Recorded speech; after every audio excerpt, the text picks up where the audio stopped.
शिकणार आहोत. त्या ठिकाणी पहिली घडी अशी करा, दुसरी घडी अशी करा. त्या ठिकाणी आता सरळ करून घ्यायची. खालची वरची एकावरी घडी बरोबर दिसली पाहिजे. त्यानंतर हे असं जरा तण करा आणि परत हे असं अशी घडी करा. अशी घडी केल्यानंतर या ठिकाणी असं बांधा. एक लक्षात ठेवा, अजून लाकडाचा मणी आहे, त्या मण्याला वरची दोरी बांधायची आहे आणि जी आपण खाली गंगा सोडण्यासाठी जी बांधणार आहे खालच्या बाजूला बांधायची. त्या हातात धरायची. तर त्या ठिकाणी ही गच बांधून घ्या. डबल गाठ मारा, अजून एक गाठ मारा, सुटणार नाही. डबल गाठ मारल्यानंतर सुटणार नाही.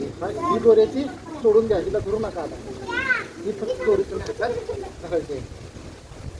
खालची दोरी बांधत असताना ही इथं अडकवून घ्यायची आणि ह्याला सुद्धा डबल गाठ मारा, जेणेकरून ही गाठ सुटणार नाही किंवा किती वाटलं तरी सुटणार नाही.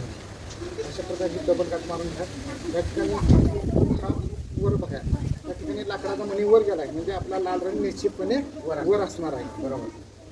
आता इथे ही गाठ महत्वाची. हा ठेवा. ही गाठ मारत असताना ते असं घ्या आणि ही खालची दोरी हे घ्या, ते ती सोडून द्या. तिथं बरोबर असं गाठ मारा.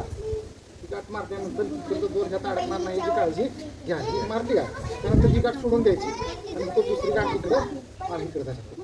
इकडे दुसरी गाठ इथं मारा. ही पहिली गाठ आपण इथं मारलेली आहे ना, ती सोडून द्या आणि दुसरी गाठ मारत असताना इथं मारा आणि वर सोडायच्या आधी एकदा खाली वर छत्री करून घ्या. तेव्हा सुटते का बघा, सुटतंय म्हणजे आपला झेंडा वगैरे गेल्यानंतर सुद्धा सुटणार आहे. बरं का. ही अशी इथं मारून आणि ही परत ही करताना ह्याला हात लावू नका. ही दोरी फक्त अशी वर वडा, वर धरेल, वर वर जाऊ दे, वर जाऊ दे. वर. त्या ठिकाणी जरा अडकायला गेला, आता काय अडकणार नाही. आणि ही दोरी तिला काय हात लावू नका, फक्त ही इथं बांधा.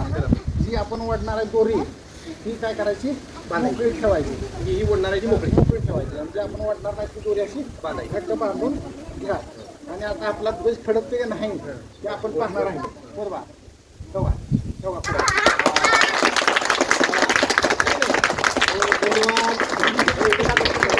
धन्यवाद. सरांच्यामुळे आपल्याला ध्वज कसा बांधायचा साध्या सोप्या पद्धतीनं हे आपल्याला आता कळालेलं आहे. आणि तुम्ही सुद्धा सर्वांनी ध्वज बांधायला शिका आणि नक्कीच हा व्हिडिओ सर्वांपर्यंत शेअर करा.